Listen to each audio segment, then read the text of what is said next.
Hey, so going to your first drift day can be quite daunting.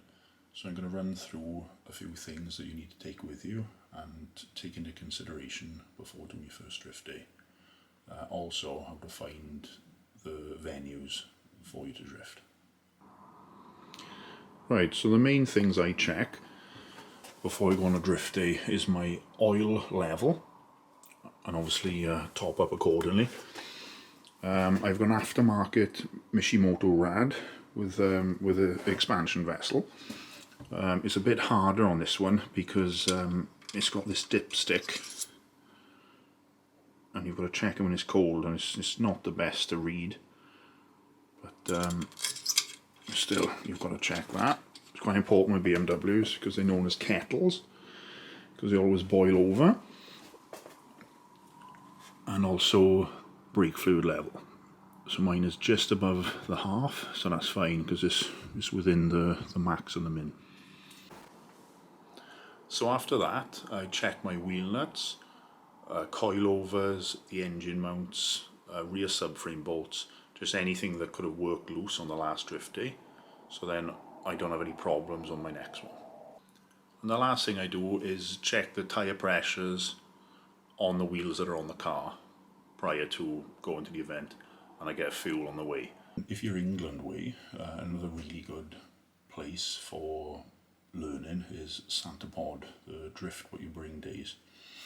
Really good, open, wide track, so you know, if you spin out, you know, unless you're really wrong, you shouldn't really hit anything. They've got multiple play pens there. I think they've got a couple of just cones you can do practice donuts. They've got a few for figure eights, so you learn how to transition, look like a kidney bean shape. And then they've got the main track then, which is by far the most fun. But yeah, head over to Santapod and check out their rules because every track varies a little bit. And I'll show you what I pack with me in the car now to take on the days. So this is what I take with me.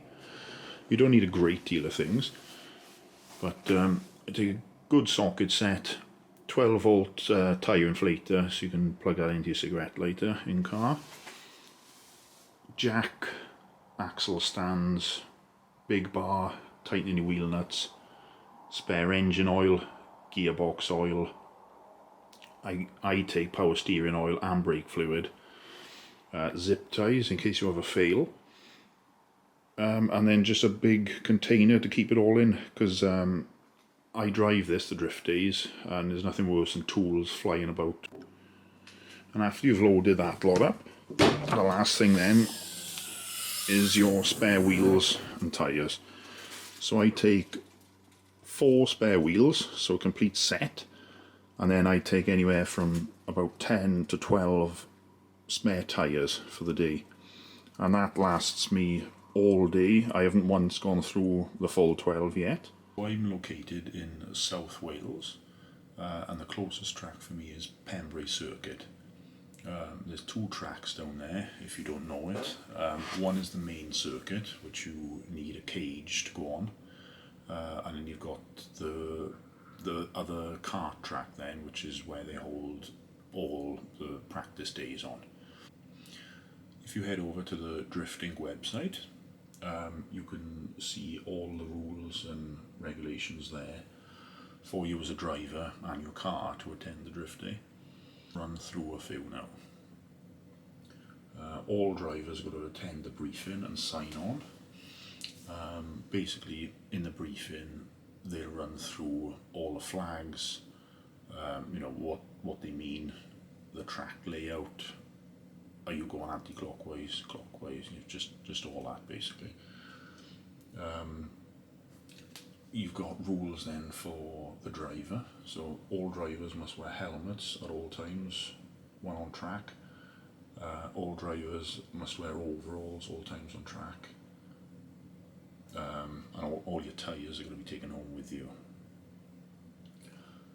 The rules for the car then, there's quite a few, but some of the main ones are decibels. So your exhaust has got to be 102 decibels at 3/4 throttle for this track.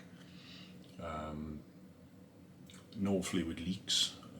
You can have like a weeping steering rack or a diff or something like that, it's fine, but as long as it's not actually running out or dripping onto the floor when the car's running. There can't be anything loose in the car, nothing to fly about, in the event of an accident. Battery's got to be secure. The other main one is the towing eyes or straps have got to be not in the factory location, so they've got to be bolted onto a structural part of the car, so they don't, if they're trying to recover you, they don't shear off and it's holding up, one, it's safety, and two, you're holding up the whole track then for however long it takes to recover you. That's the closest track to us, and it's good for learning. You get a lot of seat time. There's free tyre changing facility after you've paid for the day. All you got to do is take your tyres back home with you. Both websites, both Drifting and Santapod Raceway, they have everything you need to know, down to the decibel limit for your cars, the appearance, all the safety requirements, the cost of the days, absolutely everything. So obviously make sure you check those prior to going, just to make sure you're not turned down on the day. And the main rule is to have lots of fun and be safe. Well, I hope you found this video helpful, guys. If you want to check out footage of Pembery, have a look at my last video. It's in-car footage of the track and me driving. Thanks a lot for watching, and I'll catch you on the next one.